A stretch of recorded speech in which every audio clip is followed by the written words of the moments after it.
Welcome students. मैं doctor Smita Sharma और मैं आपको बीएससी पार्ट सेकंड का पेपर सेकंड पढ़ा रही हूँ। उसकी हमने 4th यूनिट शुरू करी है। उसमें से हम जो चैप्टर पढ़ रहे हैं उसका नाम है माध्यम में तरंगे, वेव्स इन मीडियम। तो मीडियम के अंदर प्रोपोगेट होने वाली जो वेव्स हैं उनके बारे में हम अध्ययन कर रहे थे। उसके अंतर्गत हमने पिछले लेक्चर में ट्रांसवर्स वेव की जो वेलोसिटी है वो हमने कैलकुलेट करी थी। अनुप्रस्थ तरंगों का वेग हमने ज्ञात कर लिया था। आज हम उसी के आगे हम करेंगे अनुदैर्ध्य तरंगों का वेग, वेलोसिटी ऑफ लॉन्गिट्यूडनल वेव्स। अब लॉन्गिट्यूडनल वेव्स हमने पहले भी डिस्कस किया है कि लॉन्गिट्यूडनल वेव्स क्या होती है। लॉन्गिट्यूडनल वेव्स वो वेव्स होती हैं जब वो किसी मीडियम में से प्रोपोगेट होती है। When they propagate through a medium then particles in the medium vibrate along the direction of wave propagation. यानी माध्यम के जो कण हैं वो तरंग गति की दिशा में ही कंपन करते हैं।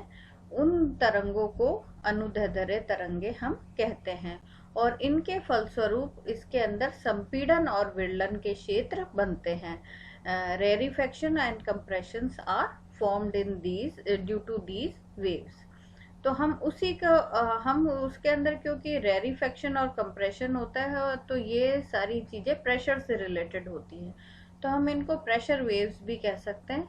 हम उनके प्रेशर वेव्स की इक्वेशन ऑफ मोशन, गति का समीकरण भी निकालेंगे और हम उसकी वेलोसिटी भी यहाँ पर निकालेंगे।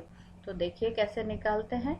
इसके लिए मैंने पहले एक डायग्राम अज्यूम कर लिया, एक्स वाई प्लेन ही ले लिया है मैंने उसके अंदर, और एक मेरी अनुदैर्ध्य तरंग है वो इस दिशा में गति कर रही है, एक्स दिशा में गति कर रही है, किसी गैसीय माध्यम में से गुजर रही है।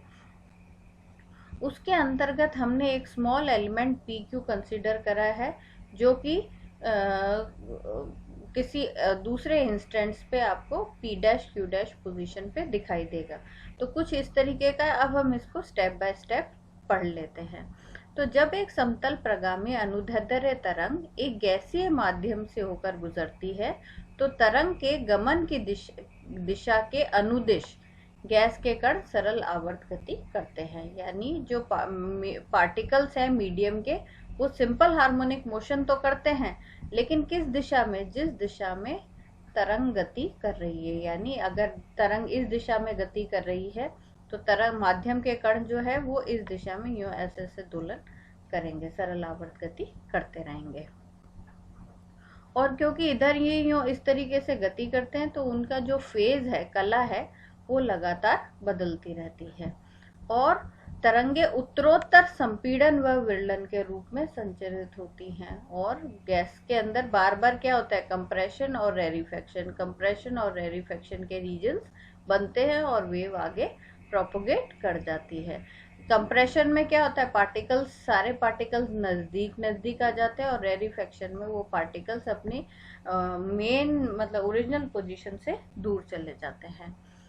तो जब पार्टिकल्स बहुत नजदीक आते हैं तो क्या होगा, उस जगह पर जो प्रेशर है वो इंक्रीज हो जाता है और जब वो दूर चले जाते हैं तो उनका प्रेशर डिक्रीज हो जाता है। तो इस कारण से इन पार्टिकल्स के फैलने और इकट्ठे होने के कारण भी प्रेशर जो है वो अलग अलग रीजन्स में लगातार बदलता हुआ आपको दिखाई देता है। तो अब हमने अज्यूम कर लिया कि एक्स अक्ष के अनुदिश एक प्रगामी तरंग गति कर रही है, मैंने जैसे डायग्राम में बनाया है आपको, है ना। तो अब हम उसके अंदर पूरी वेव गति कर रही है, उसमें से हमने एक बेलनाकार स्तंभ ले लिया। ये हमने एक बेलनाकार स्तंभ अज्यूम कर लिया, इसी को हम अध्ययन करेंगे, है ना। तो इसके अंदर हमने ये मान लिया कि इसका जो अनुप्रस्थ काट का क्षेत्रफल है, एरिया ऑफ क्रॉस सेक्शन है, वो अल्फा है, हमने अज्यूम कर लिया। और माना संतुलन की अवस्था में P व Q तल बहुत पास पास स्थित है। P और Q हमने इसमें डायग्राम में दूर दूर बनाया लेकिन वो बहुत नजदीक है ना। और मूल बिंदु O से उनकी दूरी x और x प्लस डेल्टा x है, ये देख लीजिए, है ना। ये मूल बिंदु है, इससे P की दूरी x हो गई और क्यू की दूरी x प्लस डेल्टा x है, ये हमने सब अज्यूम करा है। तो तरंग गति के कारण किसी क्षण p तल के कण फाई दूरी से विस्थापित होकर p डैश पे पहुंच जाते हैं, तथा q के कण फाई प्लस डेल्टा फाई दूरी से विस्थापित होकर q डैश पे पहुंच जाते हैं। तो यहाँ से जब लेफ्ट हैंड साइड से आपकी तरंग आ रही है तो क्या होता है, वो तरंग इधर के पार्टिकल्स को, जो यहाँ पे जो पार्टिकल्स बैठे हैं उन पर उनको एनर्जी देती है, उस कारण से वो वाइब्रेट होते हैं। तो वो वाइब्रेट होके P वाले पार्टिकल्स किसी क्षण P डैश पे पहुंच जाते हैं और Q वाले पार्टिकल्स Q डैश पे पहुंच जाते हैं। P डैश जो है वो P से फाई दूरी पर है और Q डैश जो Q से फाई प्लस डेल्टा फाई दूरी पर स्थित है, ये हमने मान लिया।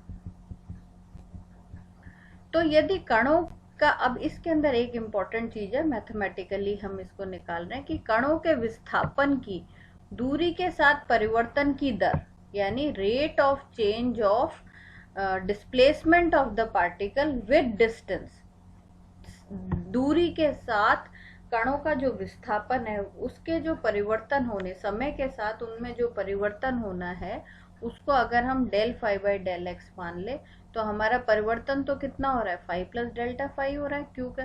तो ऐसे में क्या लिख सकते हैं हम, डेल्टा फाई को हम क्या लिख सकते हैं, हम उसको लिख सकते हैं del phi by del x into delta x. तो ये एक्स की टर्म्स में लिखा जा सकता है। ये रेट हो गई और इतना डिस्प्लेसमेंट हो रहा है डेल्टा एक्स, है ना। अच्छा, तो अब हम एक चीज और लिख लेते हैं, P डैश और Q डैश की O से दूरी क्या है। तो P डैश और Q डैश की O से दूरी कितनी हो जाएगी, देखो P डैश यहाँ पर है तो कितनी दूरी होगी, x प्लस फाई, यहाँ तक x हो गया, उसके आगे यहाँ तक फाई हो गया। ऐसे ही इसकी Q डैश की दूरी कितनी होगी, यहाँ से यहाँ तक x प्लस डेल्टा x और यहाँ से यहाँ तक फाई प्लस डेल्टा फाई। तो इनकी टोटल दूरी कितनी हो गई, इसकी टोटल दूरी हो गई P डैश और Q डैश की O से दूरी हो गई x प्लस फाई और x plus delta x plus phi plus del phi by del x into delta x हो गई। अच्छा, अब क्योंकि गैस बार बार सिकुड़ रही है, इंक्रीज फैल रही है, तो क्या होगा, जो वायु है उसके आयतन में परिवर्तन होगा। आयतन में परिवर्तन होगा तो उस कारण से नली के किनारों के जो दाब हैं उनमें भी परिवर्तन होगा। तो हम उन दाब का अध्ययन करेंगे। तो इसके लिए हम क्या करेंगे, सबसे पहले हम वॉल्यूम को देखते हैं। तो इनिशियली आपका वॉल्यूम क्या होगा, प्रारंभिक आयतन क्या होगा। तो प्रारंभ में तो P और Q तलों के बीच गैस का हम अध्ययन कर रहे हैं, ठीक है। तो P और Q तलों के बीच गैस का प्रारंभिक आयतन क्या होगा, P और Q तो हमने उसकी लेंथ मान ली और area of cross section alpha है, तो उसका वॉल्यूम हो गया अल्फा इंटू PQ, ठीक है। अच्छा, PQ हमारे को मालूम है डेल्टा एक्स के बराबर है, इसको मैंने अल्फा डेल्टा एक्स लिख दिया। अब जब आपने उस पर से वेव अनुदैर्ध्य तरंग गुजार दी तो उस कारण से P जो है वो P डैश पे पहुंच गए, Q जो है पार्टिकल्स वो Q डैश पे पहुंच गए। तो जो बाद का जो आयतन है, अंतिम आयतन है, वो P डैश Q डैश तलों के बीच में होगा। वो कितना हो जाएगा, एरिया ऑफ क्रॉस सेक्शन तो वही रहेगा, अनुप्रस्थ काट का क्षेत्रफल तो अल्फा ही रहेगा, लेकिन ये हो गया P डैश Q डैश। अब P डैश Q डैश का मान भी रख लेते हैं। P डैश Q डैश का क्या मान होगा, जो Q डैश का है उसमें से P डैश वाले मान को घटा दो। तो Q डैश का मान कितना था, x plus delta x phi plus delta phi, और P डैश का मान क्या था, x प्लस फाई, तो माइनस कर दिया तो माइनस एक्स माइनस फाई हो गया। अब इसमें से x और फाई ये वाले मान कट गए, है ना, ये मान कट गए, x कट गया और फाई कट गया, तो आपके पास केवल ये रह गया delta x plus delta phi रह गया, है ना। अच्छा, अब डेल्टा फाई हमने ऊपर लिख रखा है, क्या होता है del phi by d phi by D x delta x, है ना। तो केवल अगर वन डायमेंशन में करेंगे तो आप डेल लिखो चाहे डी लिखो, बात एक ही रह जाती है। अगर 3 डायमेंशन में होगा तो पार्शियल रह जाएगा।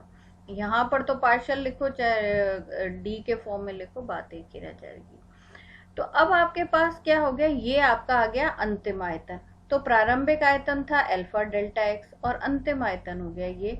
तो आयतन में परिवर्तन कितना हुआ, दोनों को सब्ट्रैक्ट कर देते हैं, कर दिया। दोनों को सब्ट्रैक्ट करेंगे तो आपको दिख ही रहा है कि अल्फा डेल्टा एक्स वाली टर्म कट जाएगी, केवल ये रह जाएगी। तो आपके पास क्या आ गया, अल्फा d5/dx डेल्टा एक्स, यह गैस के आयतन में परिवर्तन हो गया। अच्छा, अब हमने एक डेफिनेशन पढ़ रखी है आयतन विकृति यानी वॉल्यूमेट्रिक स्ट्रेन। अब वॉल्यूम स्ट्रेन क्या होता है, स्ट्रेन होता है हमारा change in volume per unit initial volume, है ना। तो हम change in volume delta we और इनिशियल वॉल्यूम लिख लिया। तो चेंज इन वॉल्यूम आपका क्या है, आयतन में परिवर्तन, आयतन में परिवर्तन तो ये है, ये लिख दिया मैंने। और प्रारंभिक आयतन कितना था, अल्फा डेल्टा एक्स था, वो लिख दिया मैंने, है ना। अब दोनों को सिंप्लीफाई करते हैं। देखो इसमें अल्फा अल्फा कट गया, डेल्टा एक्स कट गया, केवल क्या रह गया, d5/dx रह गया। तो ये आपकी क्या आ गई, आयतन विकृति, वॉल्यूमेट्रिक स्ट्रेन। अब हमने जो बल्क मॉडुलस है या इलास्टिक वॉल्यूमेट्रिक इलास्टिक कोफिशिएंट जो है, कोफिशिएंट ऑफ है, वो हमने पढ़ रखा है। इलास्टिसिटी का जो कोफिशिएंट है वो वॉल्यूम के केस में हम बल्क मॉडुलस लेते हैं। वो हमारा बेसिकली कैसे डिफाइन करते हैं, हमने फर्स्ट ईयर में उसको डिटेल में पढ़ रखा है। अगर हम उसको बल्क मॉडुलस ना लेके सिंपल वे में एक इलास्टिक कांस्टेंट ई के फॉर्म में लिखें तो वो क्या होता है, चेंज इन प्रेशर, ठीक है, वो स्ट्रेस ओवर स्ट्रेन होता है। स्ट्रेस क्या होता है, ऑब्वियस है, it is delta P upon volumetric strain. तो दाब में परिवर्तन माइनस पी, क्योंकि वॉल्यूम इंक्रीज हो रहा है तो प्रेशर डिक्रीज होगा। और आयतन विकृति d5/dx हो गया, है ना। अब इससे हम P निकाल लेते हैं। तो P जो है वो एक्सेस ऑफ प्रेशर जो है P, वो क्या हो जाएगा, -e d5/dx। तो ये चीज क्या निकली, ये चीज ये शो करती है, नेगेटिव साइन क्या शो करती है कि अगर प्रेशर डिक्रीज हो रहा है तो आयतन विकृति पॉजिटिव होगी और वाइस वर्सा, ऐसा ही होगा आगे। अब ये प्रेशर निकाल लिया, लेकिन हम निकालना क्या चाह रहे हैं, हम यहाँ पर भूल जाते हैं कई बार के डेरिवेशन करते करते हम निकाल रहे थे लॉन्गिट्यूडनल वेव्स की वेलोसिटी। अब वेलोसिटी निकालने के लिए आपको एक्सेलरेशन पता होना चाहिए, एक्सेलरेशन के लिए आपको फोर्स पता होना चाहिए। तो बेसिकली हमारे को पहले यहाँ पे फोर्स निकालना पड़ेगा। तो हम प्रेशर तक तो पहुंच गए, अब हमारे को फोर्स निकालना ज़्यादा मुश्किल नहीं है। तो हमने ये अज्यूम कर लिया कि मान लो जो प्रेशर की दूरी के साथ परिवर्तन की दर अगर dp/dx हो तो p' q' के सिरे के मध्य दाबांतर कितना होगा। तो p और q के बीच में जो अंतर है वो डेल्टा x का ही अंतर है, तो उसको हम dp/dx इंटू डेल्टा x लिख सकते हैं। तो ये हमारा दाबांतर आ गया। अब इसकी मदद से हम बल निकालेंगे। तो p' q' अल्पांश पर सबसे पहले बल निकाला। तो बल क्या होता है, बल होता है दाब इंटू अनुप्रस्थ इंटू क्षेत्रफल, P इंटू ए होता है, F is to P into A. P क्योंकि P' Q' के लिए हम दाबांतर डेल्टा P लिख रहे हैं और अल्फा हमारा अनुप्रस्थ काट का क्षेत्रफल है, तो अल्फा आ गया। इसकी जगह मैंने लिख दिया dp/dx अल्फा dx, ठीक है। अब P का मान हम ऊपर कैलकुलेट कर चुके हैं, -e d5/d/dx लिख दो यहाँ पे और इसको सिंप्लीफाई कर लेते हैं। तो सिंप्लीफाई करने के बाद आपके पास टर्म आ गई -अल्फा डेल्टा एक्स ई d²φ/dx²। ये हमारा फोर्स आ गया, किस पर लगने वाला, P' Q' एलिमेंट के ऊपर लगने वाला, ठीक है, कोई बात नहीं। अब उसके बाद हम निकाल रहे हैं, अब एक बार दूसरी चीज हम पढ़ेंगे। दूसरी चीज क्या पढ़ेंगे कि यदि गैस का घनत्व रो हो, ठीक है, अब हमने जो गैस ले रखी है उसका डेंसिटी हमने रो मान ली, तो उस जो छोटा सा अल्पांश है उसका मास पहले निकालते हैं। तो जो मास है वो कितना हो जाएगा, क्योंकि डेल्टा एक्स ही उस अल्पांश का डिस्टेंस है और अनुप्रस्थ काट का क्षेत्रफल अल्फा है, तो ये तो उसका वॉल्यूम हो गया और डेंसिटी से गुणा करने पर उसका द्रव्यमान हमें प्राप्त हो गया, अल्फा डेल्टा एक्स रो हो गया, है ना। अच्छा, अब इसके कारण ये जो मास है और ये है, तो P' Q' पे बल के कारण कणों का त्वरण हमने निकाला। तो कणों का त्वरण जो हमने निकाला वो हमारा क्या हो गया, minus D square five upon D T square के बराबर हो गया, क्योंकि उसका डिस्प्लेसमेंट हो रहा है ना। तो उसी हिसाब से minus D square five by D T square हो गया, टाइम के रिस्पेक्ट में होगा, है ना। तो हमारा एक्सेलरेशन ये हो गया और मास ये हो गया। तो फोर्स हम निकाल सकते हैं m इंटू ए, तो m इंटू ए से निकाल लिया, minus alpha delta x P D square five by D T square, minus alpha delta x. अब ये जो फोर्स है न्यूटन का जो है, यही फोर्स इस कारण से होगा भाई, ये फोर्स जो पैदा हुआ है वही फोर्स ही तो इसके संपीड़न और उसका कारण बनेगा। तो ये minus delta x del square five by del x square लिख दिया हमने। अब इसके अंदर से जो कॉमन टर्म्स है उनको काट दो, देखो माइनस टर्म कट गई, एल्फा एल्फा कट गया, डेल्टा एक्स कट गया, है ना, ई बाय रो कह दिया और del square five by del x square. तो हमारे पास ये इक्वेशन आ गई, D square five upon D T square बराबर E by rho D square five by D X square. अब क्या हो गया, ये जो है ये हमारी तो यूनिवर्सल गैस इक्वेशन आ रही है, इन दोनों से हम इसको वी स्क्वायर लिख सकते हैं। तो वी स्क्वायर बराबर ई बाय रो आ गया। तो ये v क्या आ गया हमारा, v हमारा आ गया under root of E by rho. E क्या है, यहाँ ई कंफ्यूज मत हो जाना, ई एनर्जी नहीं है, it is coefficient of elasticity, प्रत्यास्थता गुणांक है, और ये रो हमारा गैस का घनत्व है। अब हमने ये फर्स्ट ईयर में पढ़ा था इलास्टिसिटी वाले चैप्टर में कि न्यूटन ने ये कहा था कि जब भी अनुदैर्ध्य तरंग किसी गैस माध्यम से गैसीय माध्यम में से गमन करती हैं, तो वो जो घटना होती है वो आइसोथर्मल प्रोसेस होती है, यानी समतापीय प्रक्रम होता है। और उस आधार पर उसने ये कहा था कि जो E जो है वो हमेशा P के बराबर होता है, और उसके आधार पर उसने V का जो फॉर्मूला है वो P बाय रो दिया था। लेकिन इससे वेलोसिटी जो है वो एक्यूरेट नहीं आई। उसके बाद इसी चीज का लाप्लास ने एक करेक्शन दिया था, उसने ये कहा था कि ये मानना गलत है कि ये प्रोसेस आइसोथर्मल नहीं होती। जब अनुदैर्ध्य तरंग किसी माध्यम में से गुजरती हैं तो वो प्रोसेस एडियाबैटिक प्रोसेस होती है, रुद्धोष्म प्रक्रम होता है, और ऐसी स्थिति में E को P मानना गलत है, उसकी जगह हमें क्या मानना चाहिए, E बराबर गामा P। इस आधार पर वेलोसिटी का फॉर्मूला हमारा क्या बन जाता है, under root of gamma P by rho बन जाता है। तो ये इससे जो वेलोसिटी का जो आंसर आया, it was very near to the experimental values. तो ये हमारा फाइनली एक्सेप्टेड वैल्यू हो गई। तो हमारी अनुदैर्ध्य तरंगों का जो फॉर्मूला है वो फॉर्मूला तो ये है ई बाय रो, और हमारी लाप्लास के आधार पर ई का फॉर्मूला जो है गामा पी लग देने के कारण आपका वेलोसिटी की जो टर्म है वो कुछ ये बन जाती है। ठीक है, तो ये हमने क्या निकाला, आज हमने अनुदैर्ध्य तरंगों का वेग ज्ञात कर लिया। तो हमने इस चैप्टर में दो चीजें अभी तक पढ़ ली। एक तो माध्यम में जब तरंग गति करती है तो हमने एक प्रोग्रेसिव वेव, प्रगामी तरंग का एक तो तरंग समीकरण निकाला, यूनिवर्सल तरंग समीकरण निकाला। उसके बाद अनुप्रस्थ तरंग का वेग निकाला और अनुदैर्ध्य तरंग का वेग हमने ज्ञात कर लिया। तीनों चारों चीजें हमने ज्ञात कर ली।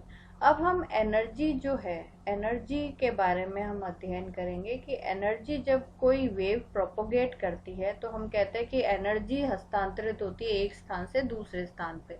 तो वो एनर्जी के क्या फॉर्मूले रहेंगे और एनर्जी कंजर्व्ड किस प्रकार से रहती है, उन सब चीज़ों के बारे में हम नेक्स्ट लेक्चर में आपके साथ पढ़ेंगे।